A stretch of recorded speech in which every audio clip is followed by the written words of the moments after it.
Coming up in this video, I'm going to do a bit of a ramble about crickets and locusts, the sort that you can buy in the pet shop, and whether you should buy them and release them or not. And also, I'm going to tell you the story of a man who bought 1,000 crickets and released them in his back garden, and what happened. So stay tuned for that.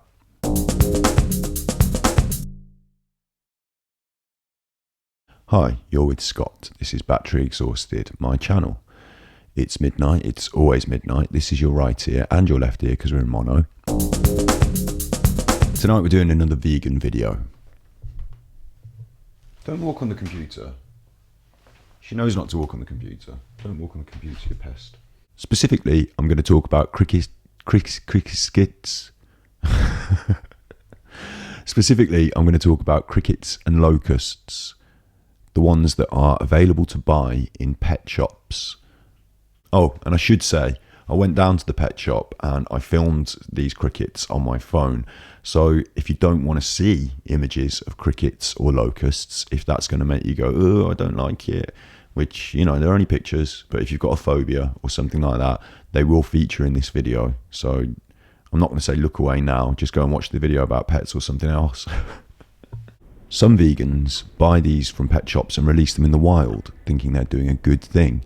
And in some ways, in a small picture, you know, those particular insects are going to live a slightly better life, maybe.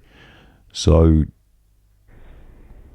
I can understand why people who care about animals would want to set them free. I understand that. But let's go deeper into the subject and I'll explain why it's not a good idea. Okay, little Minka behind me, my cat. Say hello.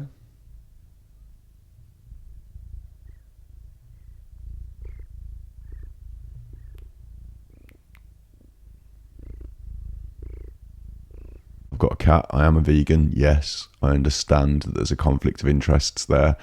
If you want to learn about that, then watch my other vegan video, Pets. On this channel, I'm trying to separate things into playlists. So if you're vegan specific, then you can check out the vegan playlist. So let's begin. I've got no script. I'm just going to, tell you about what I think. And if you can hear these little noises like that, it's me dunking the wires around. So as I said, on the surface, rescuing an animal and setting it free is a good thing. And yes, crickets are an animal. And, they do deserve to live their natural life. They should have that right in the same way as any other animal. I agree. However, right, and this is where we get into it then. Don't be cross at me for saying this. It's just the way my ideas are formed. It doesn't mean that I hate you if you rescued some crickets, and it doesn't mean you should hate me if you disagree with my ideas. Okay? They're just ideas. They're not people. So there's a few really important points to make. One, okay, the main point is that you're buying these crickets off a pet shop who sells them to people to feed to their snakes or lizards or whatever it is they have. It's part of a market. So each time you buy a set of crickets from a pet shop, their automatic stock replacement system will kick in and order another set.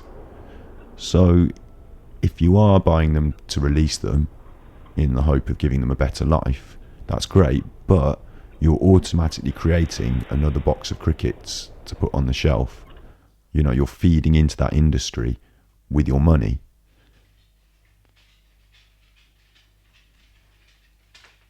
All right, mate. Dog's having a drink now. You can hear that, yeah?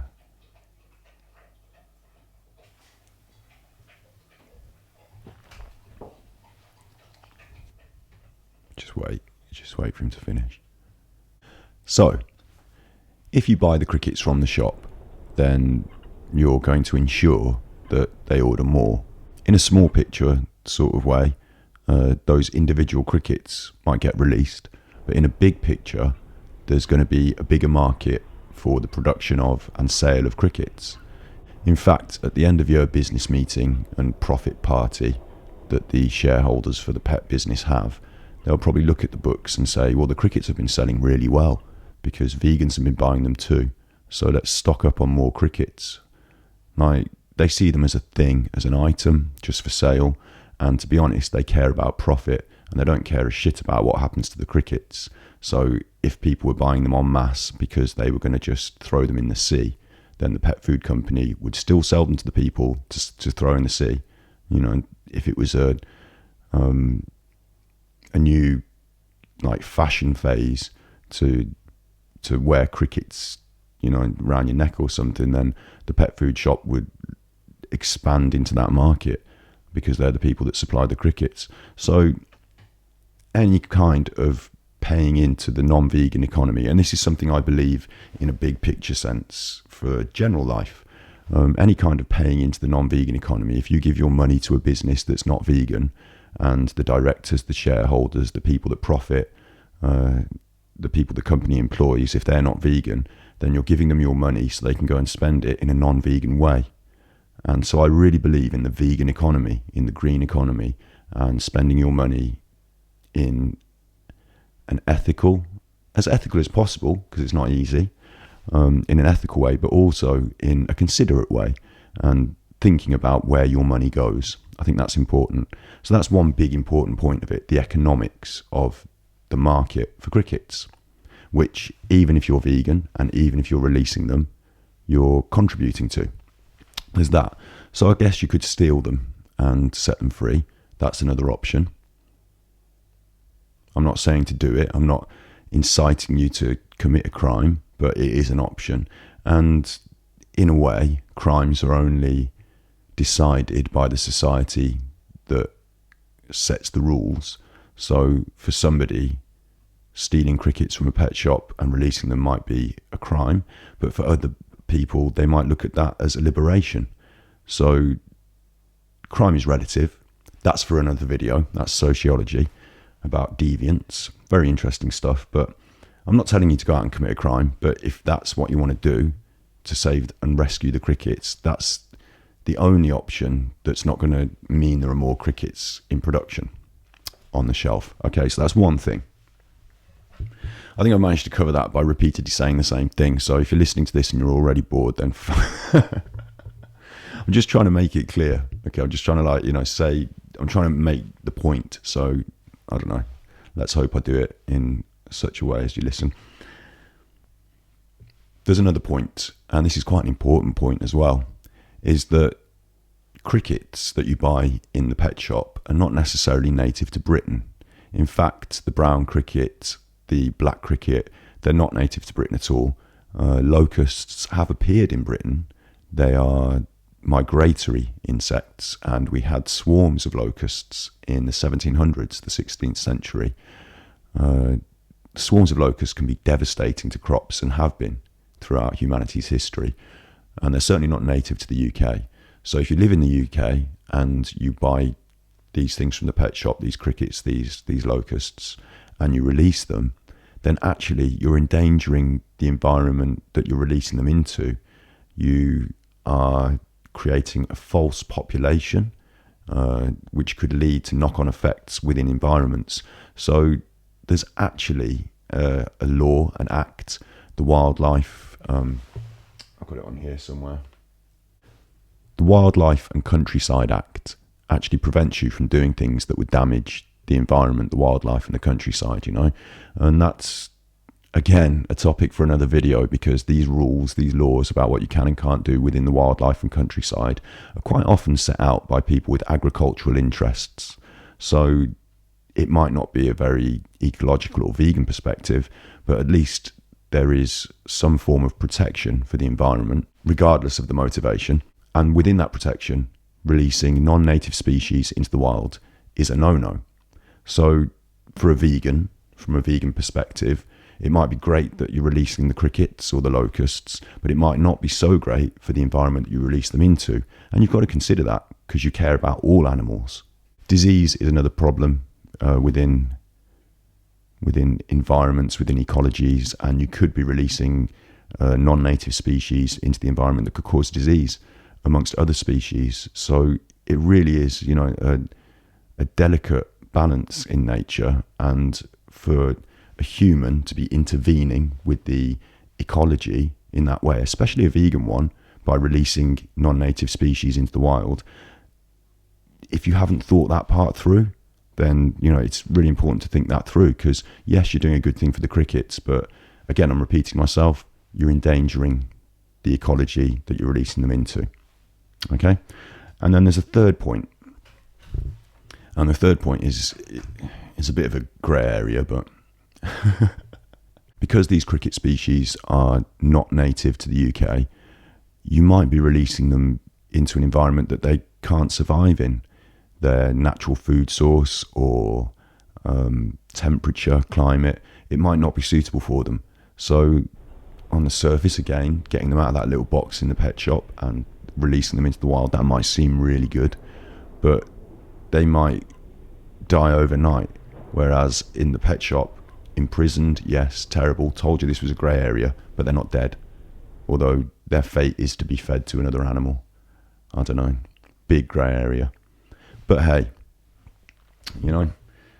So overall, don't go to the pet shop and buy crickets or locusts and release them into the wild in the UK. This is a UK specific video. I don't know about America. I know that you've got different populations of crickets in America. You've got different native species.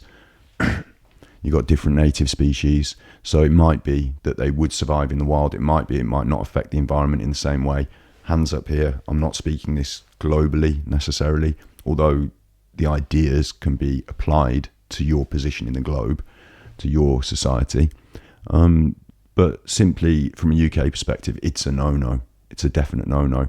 And like I said, running it back to that first point, is that don't put money into the non-vegan economy. Don't give this company who are selling the crickets more money.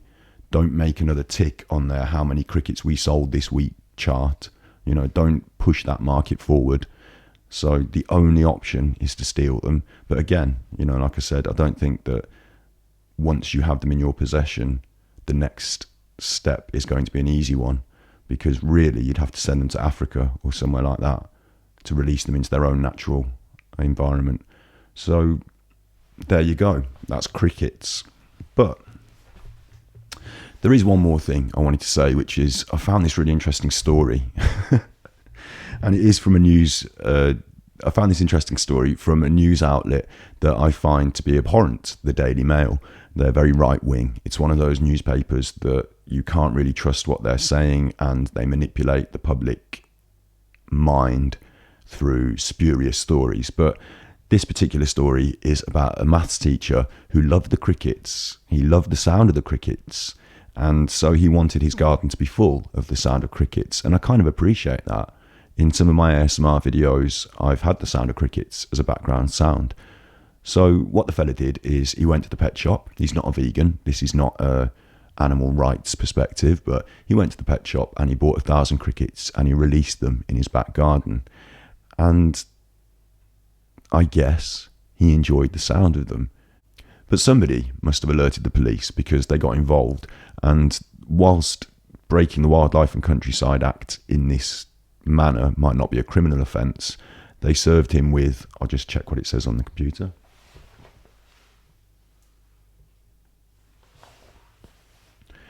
They served him with an adult restorative disposal. And I don't know what that means, but I think it means that he had to try and trap them and get rid of them. I could look it up on Google, but do you know what? I've done all this stuff about cricket, so I can't be bothered to look into the adult restorative disposal process now, but I will do, because it's something new for me to learn that affects my life, my rights, you know. So the fella, he released these crickets in his back garden, and he's had to try and trap them and get rid of them.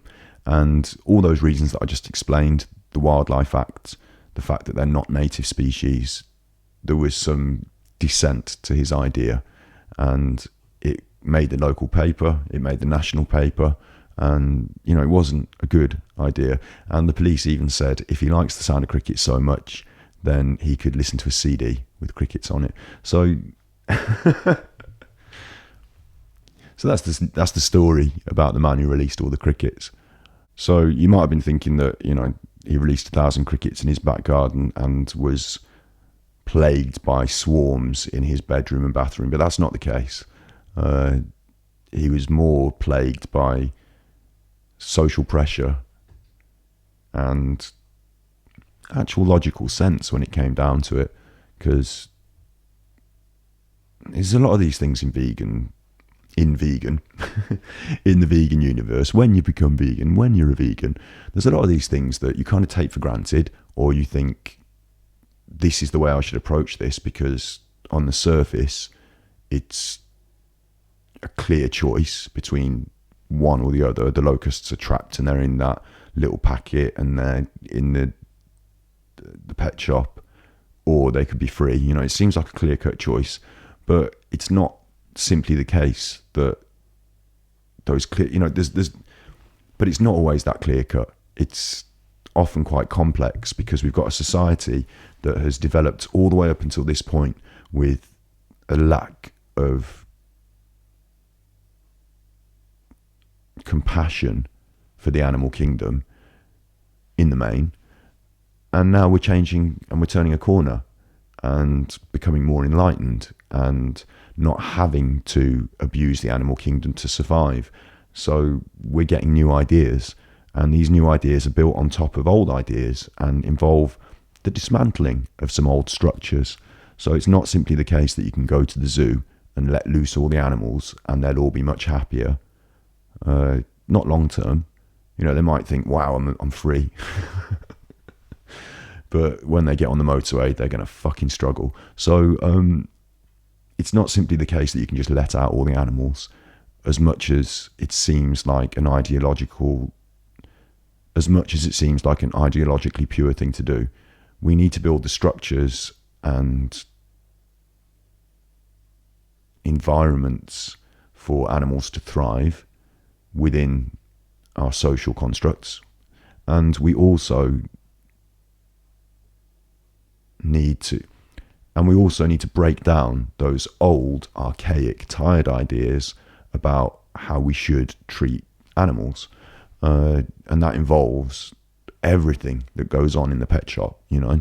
And the way I think about this is that, you know, like 200 years ago, life was really different. I mean, I take Britain as an example here. In Victorian England, for example, people would be married at young ages, maybe 12 would be an average age to get married at, which something we now look at in our Western society and go, that would be terrible. People are doing that in that foreign country, isn't it bad? But we used to do it.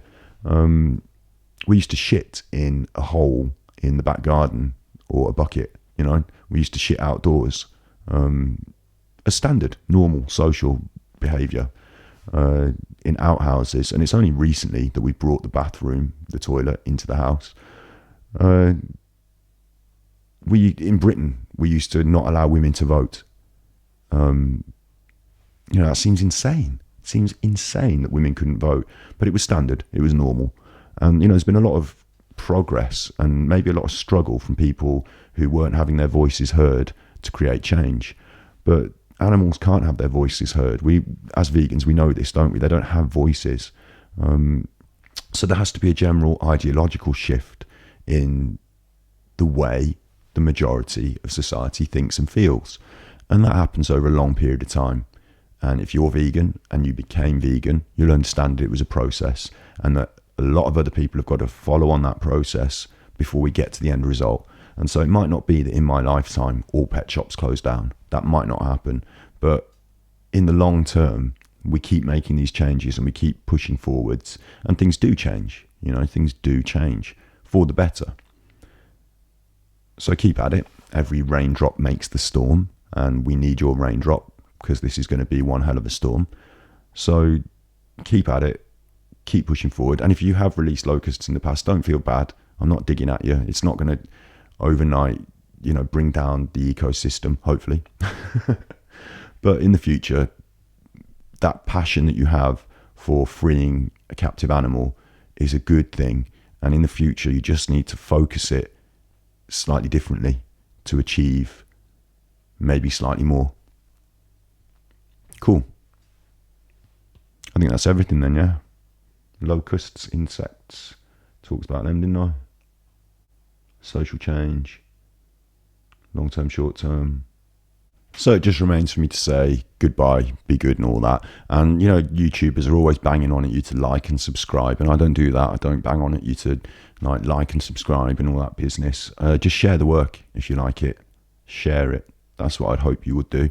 And also, if you want to support me, or, you know, forget supporting me, if you want some of my art, and the money that you give goes into the green economy, to the vegan economy, to me, a vegan, then you can select one of my many formats. At the moment, I'm kind of pushing the music. I've got a new album out by Big Valley, Temptation of the Saints. Go to Bandcamp and get it, please. It's a grunge album. I'm doing hip-hop and grimy hip-hop, Strafe and Mr. Crow. So that'll be out coming up soon. But yeah, support a vegan brother by buying his music. It's all done by me. There's no industries involved. And the money goes straight into the green economy. Because when I get money, I spend it green. Okay? Be good. Yeah, I think we're good. So, be good, my little Pukkos, and I'll see you in another video real soon. I'm going to keep this set up like this and just do some talking while it's here, because I've got some stuff to tell you about. So, see you in a bit. Be good.